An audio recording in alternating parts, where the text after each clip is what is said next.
Yo, yo, yo, it's your boy G, and we back in the building for another episode of Couch Talk 101. We have the lovely Miss Fitness, Miss Monica in the building. How are you doing this evening? I'm good. I'm doing well. Man, well, welcome to Couch Talk. Thank you for having me. I'm excited to be here. Okay, so we're going to hop into it because, you know, Okay. we're gonna talk about the fitness, and then there's an area that you brought up that we're going to talk about last. Yeah, we're going to talk about that last. Okay. But you said you just got back to Indiana. Yeah. So I'm actually from Richmond, Indiana, which is about an hour east. Okay. So yeah, I moved back to Indianapolis just in January and just been getting like back home. It feels like really I moved here when I was first 19. Oh. So kind of feel like I grew up here more than I did in my hometown. So yeah, it's been nice to be back and just kind of breaking into the fitness kind of industry, and there's a lot of really cool things popping in Indianapolis right now in the fitness industry. So it's been wonderful. So yeah. Okay. So you coming back, you getting into the fitness. Mm-hmm. So we doing personal training. Like, Yes. What is your specialty? So I am a personal trainer at Blacksmith Fitness. I also do a boot camp twice a week. It's called Booty Bootcamp. It's basically a circuit program that I've developed that focuses and targets the glutes and the legs. So basically, you come to my class and you get a better butt. Well, ladies, ladies that are and watching. Gentlemen. Well, gentlemen, if you want to go in there, you know. But ladies.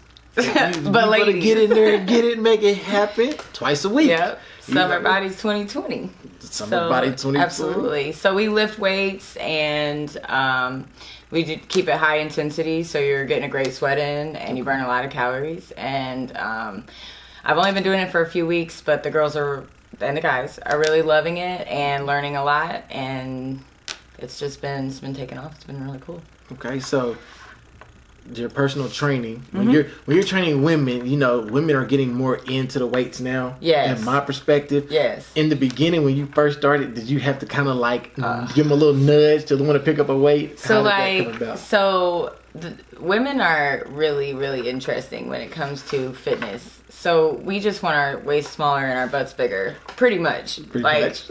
Women show me, goals, right? Who they want to look like. And I'm like, well, you realize that like their whole body is toned, right? So when I make you do back, it's to make, you gotta have it. It's all gotta be, matching, and it's all gotta be overall fitness. You know what I mean? Mm-hmm. And you can't really say like, I'm just gonna do a bunch of abs and my stomach's gonna get smaller. Mm-hmm. It has a lot to do with diet and like just a well-rounded program. So yes, women are very reluctant sometimes to pick up the weights, especially the heavier weights. But that's kind of what my boot camp kind of breaks that, because you don't have time to think about it. I'm gonna like put you in an exercise that you may never have done, but I'm gonna show you how to do it, and we're just gonna get it done. You know what I'm saying? Mm-hmm. So when you leave there, you're going to be walking a little bit different. Okay. So, because my sister, she's lucky with her genes. Yes. So she can kind of eat what she wants to, and then she can go ride a bike. Yeah. And then she'll be like, oh, okay, cool, I'm good to go. I'm good. I know so many people like that. I asked her, like, hey, have you ever lifted a weight? And so she was like, yeah. So she showed me a little 5-pound, little foam, little weight. I said, that's not a weight, that's a toy. Hey, you can get a great workout in with a 5-pound weight. If you're really trying to do something, though, you're gonna have to, because when you develop lean muscle, that's what a lot of people don't realize, is when you develop muscle and you lose fat at the same time, that's when you get the curvy figure that you're actually looking for. Say I am 200 pounds and I say, oh, when I'm 160, I'm going to look so much better. Mm-hmm. That's not necessarily true. You might look like somebody let a little bit of air out of you. Yeah. You know what I'm saying? Instead of having that all over tone that everybody's dying to have right now. Right. So, and it's really the best thing for you, because I'm strong now. Where it was when before I lifted weights, before I got more into that side of fitness, as opposed to just kind of cardio and like just being active, like I'm so much stronger. Like I can lift in my groceries and not be like, no, Out of breath. seriously, my kid, like playing with my kid is so much easier. You know, strollers and all those diaper bags and stuff, that used to like really be kind of like hard when I was out of shape. Like going upstairs with your 30-pound baby in one of those carriers and a bag and this, and you know, it's not easy. So, but it's good. You know, we had another lady on here, and she was talking about fitness and things like that, and how she is no longer interested in training men because they don't be about the right. So she literally had to go on her page and be like, I'm only training women. Yeah. How do you feel about how men approach you once they figure out you're a trainer? How do you feel about the approach that men come with? It gets ugly sometimes where I have to be very, I just have to be very like this is what I do, and I take it very seriously. So, you know, if a man wants me to train him and needs something that I can provide for him, absolutely. I will always do that. I'm not gonna turn anybody away that I might be able to help, because I know actually a lot of men who don't know jack about leg day. Do you know what I'm saying? They go and they bench press and they, you know, they do the same like 4, 5, 6 exercises. The Q-tip men. Yeah, and it's tragic. But like if I can help them, then I will. But it does get very exhausting sometimes, because as soon as they find out I'm a trainer, then it's, you know, you train me, or, you know, right. and I really have to be like, are you serious, or are you just wasting my time? Okay, yeah, because, you know, like, we have the women in the music industry, women now trying to train, and it's like certain doors y'all got to bust down, certain things y'all got to do to make it real, you know, and it don't help that men, it's always men. It's like, my thing about it is like, I've always had a curvier figure, even like you know, when I was younger, and like why does everything have to be so sexualized? You know what I'm saying? That's what my argument is with women. And even if you don't have that level of maturity to not take it there, you don't have to vocalize that to me, because then you become disrespectful. You know what I'm saying? There's like Booty Bootcamp. I had to really like do a lot of self-evaluation before I could be like I fought that whole like Monica the booty girl thing. I fought it and fought it and fought it and fought it and fought it, but then I realized that I really wasn't, like, I was fighting against something that it's the losing battle. You know what I mean? If it's you like, got it, you got it. If you got it, you got it. And, you know, that is something that I have developed a lot of knowledge on. You know, just from my experience with fitness, I focused on those things. When I didn't want to go to the gym in the beginning, I would go and do leg day.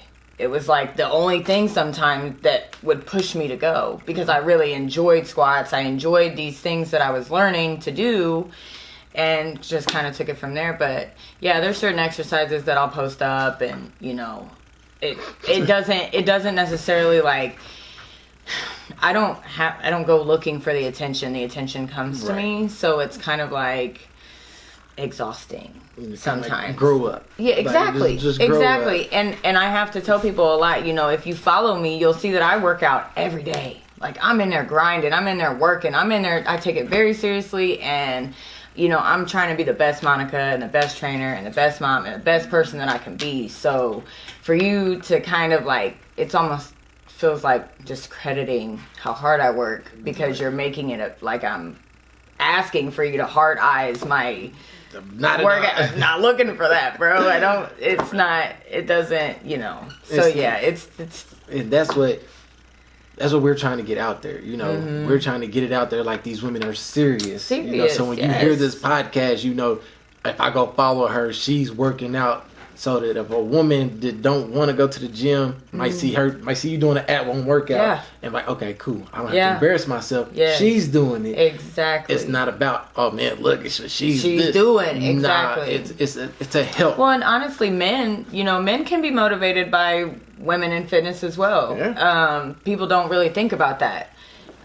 Like, you know, if you're a male trainer and you see a woman out here going as hard as you are, not only is it making you like, okay, I want, you know, you might see it like, I want a woman like that, or I want to train someone like that, or like, oh, if she can do this, then I know my clients can do that. Yeah. You know, or if she's benching that, or if she's doing that, then, you know, I got to step my game up. It's just that much more motivation. And although we don't ever want to be like in competition, or like, you know what I mean? Right. Like how they say, you know, a girly push up or whatever, you know, it's kind of like girly is like a bad thing, and it's actually a modified push up. It's not necessarily for women. So it's like that kind of push to motivate everybody. And that's why I started sharing what I'm doing, because I noticed that it wasn't just my male cousins dropping weight. You know what I'm saying? My people that I actually care about, people that I work with, people that I see every single day are motivated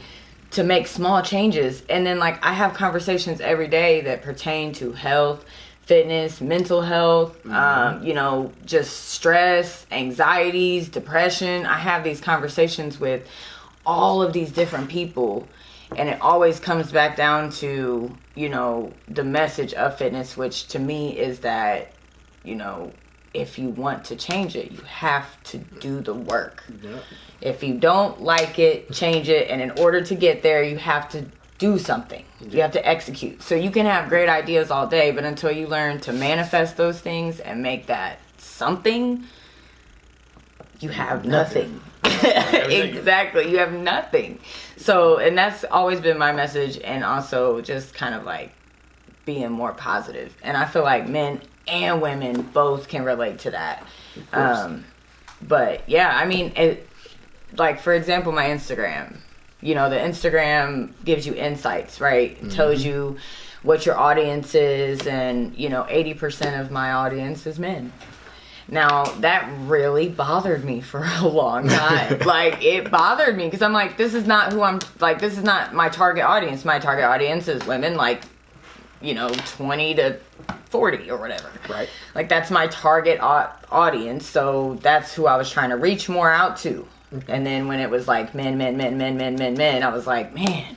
And then I thought, okay, well, if I get sponsorships and stuff, they want you to send those things to them. You know what I mean? When I was reaching out to these companies, like, hey, I love your leggings. I'd love to, you know, blah, blah, blah. And then they're looking at my insights, and I got, you know, 20% women.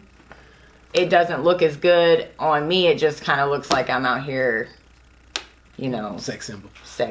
Which sex symbol, which is not what you're about. Be as it may be, you know, if that's what it is, that's what it is. But it's not ever something that, like, I'm really serious about what I do. So I had to, like, that's what I was saying. I had to, like, really take some self-evaluation time to, like, accept my lane, my genre, my niche, right? So it's like, that was hard. Because I want to be like Monica, the best personal trainer. Like, that's how I look at stuff.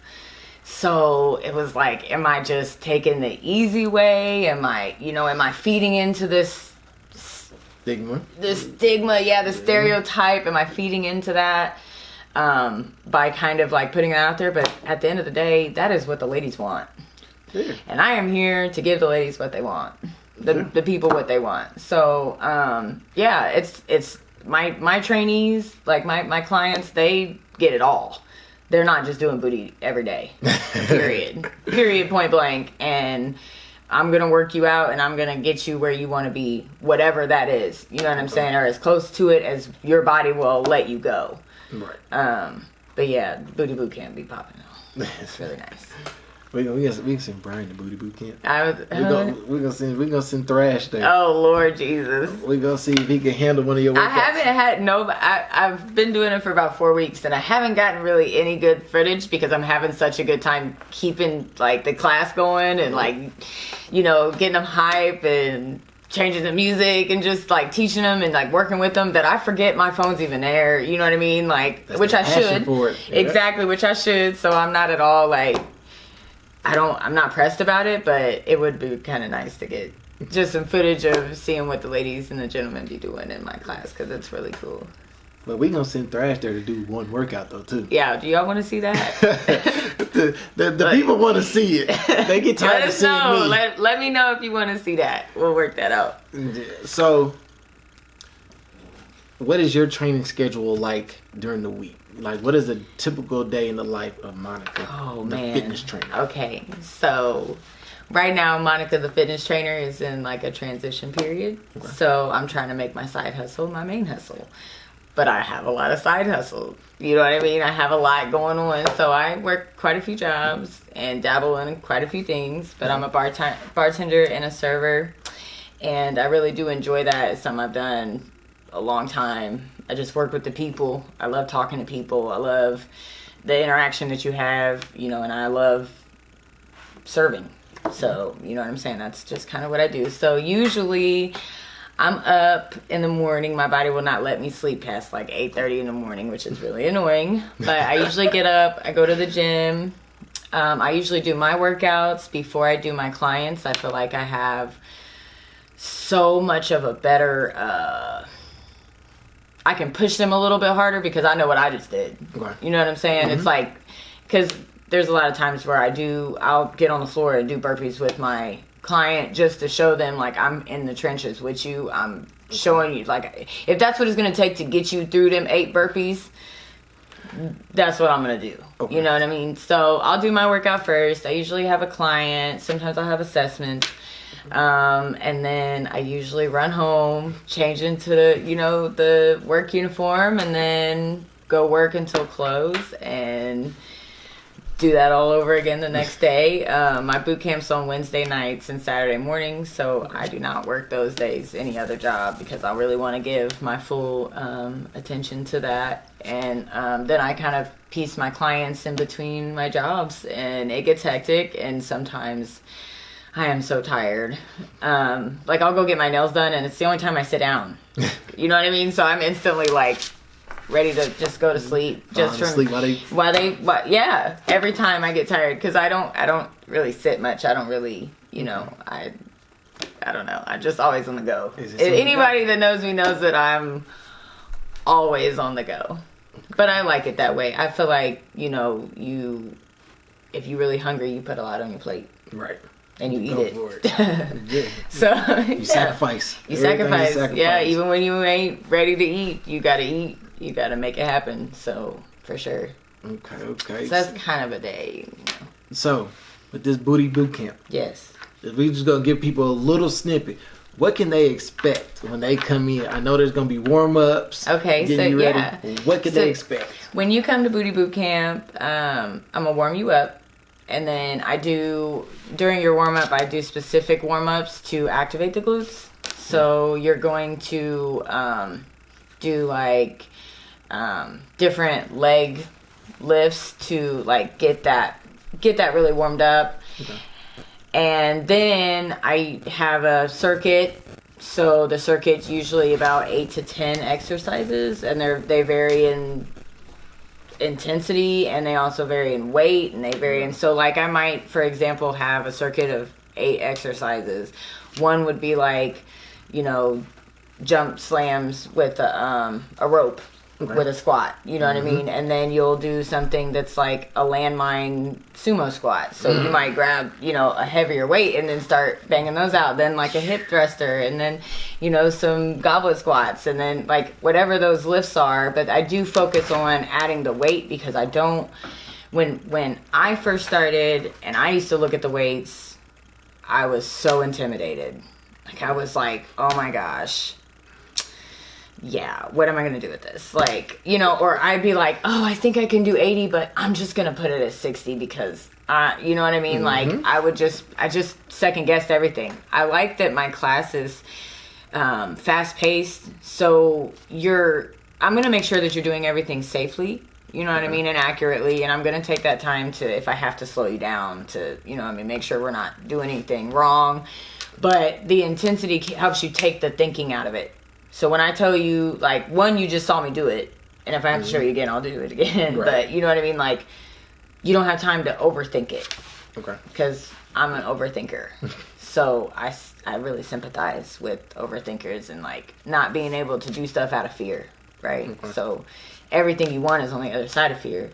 but sometimes you can't get to the end of the, you know, the where you're about to bungee jump, right? You can't get to the end of the cliff and then be like, you kind of just have to go. You know, you have to do it. You have to get in there. You have to just jump, and then you might have the best experience of your life, right? You know, or it might be something that's like life changing, like, because I feel like people that have been in my class, I can tell that they're learning, because the first time they do a goblet squat might be terrible, you know what I mean? And then the next time they come into my class and we might do goblet squats again, then they remember the last time, so they do a little bit better, you know what I mean? And it might even push them to the point where they start going to the gym and doing this on their own, or they might come to me and need training services, you know what I'm saying, and invest in themselves to do better, you know what I mean? It could be something as simple as that one, you know what I'm saying,